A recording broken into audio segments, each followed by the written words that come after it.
Futurs soignants, futures soignantes, bienvenue dans ce nouvel épisode du Summer Bootcamp spécial révision.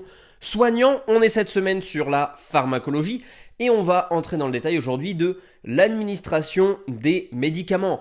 Une compétence complètement cruciale pour nous en tant que soignants et qui sera essentielle pour garantir bien évidemment à la fois la sécurité de notre patient mais aussi l'efficacité des traitements que l'on va être amené à administrer. C'est important dans cette partie administration des médicaments et également les techniques d'administration de connaître l'ensemble des voies d'administration et c'est pourquoi on va diviser cet épisode avec les différentes voies d'administration. Alors on va retrouver 4 voies d'administration, je pense que ça, vous le savez, c'est vraiment la base. On va rentrer dans le détail de chacune d'entre elles et on commence par la voie d'administration orale. C'est simplement l'administration des médicaments par la bouche. On retrouve par exemple les comprimés, les capsules, les sirops, etc. L'avantage, c'est vraiment la facilité d'administration qu'on peut avoir. C'est pourquoi c'est l'une des formes privilégiées. Également le confort du patient, contrairement aux autres qui seront entre guillemets un peu plus invasives et contraignantes. Il y a tout de même des inconvénients à cette voie d'administration orale, parce que bien évidemment, jamais de magie, il y aura toujours des avantages et des inconvénients pour tout. C'est que l'absorption du médicament va être variable selon les patients et que c'est pas adapté à tous les patients. C'est d'ailleurs pour ça que d'autres voies d'administration existent, à la fois parce que ça ne correspond pas à certains médicaments, mais aussi que ça ne correspond pas à certains patients, et notamment ceux qui rencontrent certaines pathologies, ceux qui ont des vomissements réguliers, ou on peut penser aussi à l'ensemble des troubles gastro-intestinaux, pour lesquels la voie orale simplement ne pourra pas marcher. On passera donc à une autre solution. Quelques petites vigilances sur l'administration par voie orale. Vous allez devoir, comme toujours, vérifier l'identité du patient et également vérifier son ordonnance à chaque administration. On doit absolument évaluer à chaque fois la capacité du patient à avaler, auquel cas vous connaissez les conséquences. Et toujours administrer avec de l'eau, sauf en cas de contre-indication. La voie d'administration par intraveineuse, donc vous retrouvez très souvent le sigle IV bien évidemment, donc l'injection qui se fait directement dans une veine. On peut injecter plusieurs types de médicaments, on a les antibiotiques, les analgésiques, les différents fluides intraveineux qu'on peut avoir, etc. L'avantage de l'intraveineuse, c'est une dose très précise qui peut être injectée et également une action très rapide du médicament sur l'organisme. Les inconvénients, c'est tout ce qui tourne autour du risque d'infection qu'on va retrouver dans toutes les injections, tous les types d'injections.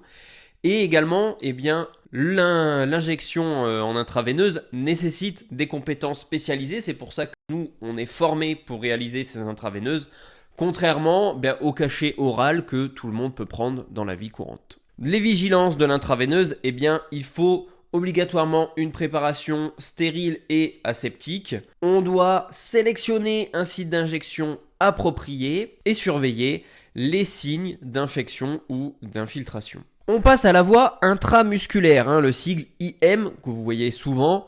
L'injection dans le muscle, comme son nom l'indique, on le retrouve essentiellement pour les vaccins. On peut aussi injecter des hormones par intramusculaire, des antibiotiques également, etc. L'avantage, encore une fois, absorption rapide et dose précise. Attention au risque de douleur à l'injection. Et également, l'un des inconvénients, c'est le risque des lésions nerveuses. Donc attention à l'intramusculaire, il faut utiliser déjà la bonne aiguille pour la profondeur adéquate. Utilisez également la bonne technique pour repérer le bon site d'injection et également réaliser une aspiration pour vérifier l'absence de sang avant l'injection. La quatrième et dernière voie d'administration, la sous-cutanée. Donc c'est l'injection dans le tissu adipeux sous la peau. On retrouve par exemple l'insuline ou l'anticoagulant qui sont injectés par sous-cutané. On a comme avantage l'administration lente et prolongée d'un médicament. Alors on retrouve exactement les mêmes inconvénients que toutes les autres injections. la douleur à l'injection et également un risque d'infection accrue. Donc attention, pour l'injection sous-cutanée, il faut faire une rotation des sites d'injection puisque bien évidemment c'est généralement une administration sur une longue durée. Donc ça permet d'éviter la lipodystrophie. On a également, vous pouvez faire un pinçage de peau lorsque vous allez faire l'injection pour réduire la douleur du patient et une injection très lente pour réduire l'inconfort du patient. Alors pour terminer cet épisode, je voulais vous parler des précautions pour éviter les erreurs et les infections et notamment on est obligé de parler de la fameuse règle ou vérification des 5 B. Donc ça doit être gravé dans votre cerveau. À chaque fois que vous administrez un médicament, vous vérifiez la règle des 5 B, le bon patient, le bon médicament, la bonne dose, la bonne voie et le bon moment. Donc ça, c'est vraiment les 5 points clés de la pharmacologie en termes de vigilance pour éviter un maximum les erreurs. Il est également important d'être formé aux bonnes techniques et notamment les techniques aseptiques, les techniques d'injection afin de bien administrer les médicaments auprès de nos patients. Et ça passe par la formation continue. Donc vous êtes déjà en études, mais après ça, il ne faut pas oublier de continuer à se former. Ça peut passer soit personnellement, soit par l'employeur. Généralement, on vous met en formation.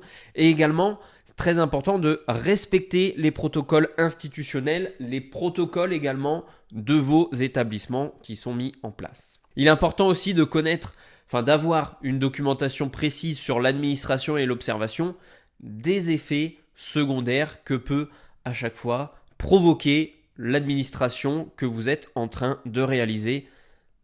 Alors lorsque vous avez des doutes justement sur un médicament, un thérapeutique, je vous encourage à demander de l'aide, que ce soit à vos collègues, que ce soit à l'infirmier en chef, que ce soit aux médecins, que ce soit aux pharmaciens, puisque les pharmaciens sont également là pour ça. Eh bien, en cas de doute, n'hésitez vraiment pas à poser des questions, ne serait-ce que pour un rappel. Il n'y a pas de honte à avoir oublié des choses, certains points. Alors, il est très important également de communiquer avec son patient, notamment pour informer sur le médicament, pour informer sur potentiellement l'injection qu'on va faire et pourquoi si c'est la première fois, les effets secondaires potentiels et les instructions post-administration, ça c'est hyper important. Votre patient doit lui aussi connaître les effets secondaires potentiels qu'il va ressentir afin de pouvoir vous aider à les détecter. Voilà pour ce nouvel épisode sur l'administration des médicaments avec comprendre et maîtriser l'ensemble des voies d'administration et également réduire et prévenir les erreurs et les infections qu'on pourrait réaliser lors de ces administrations. Toujours penser bien évidemment à garantir un maximum la sécurité de notre patient et en second temps une bonne efficacité du traitement. N'oubliez pas la règle des 5 B et on se retrouve demain dans le prochain épisode. C'était Geoffrey, ciao.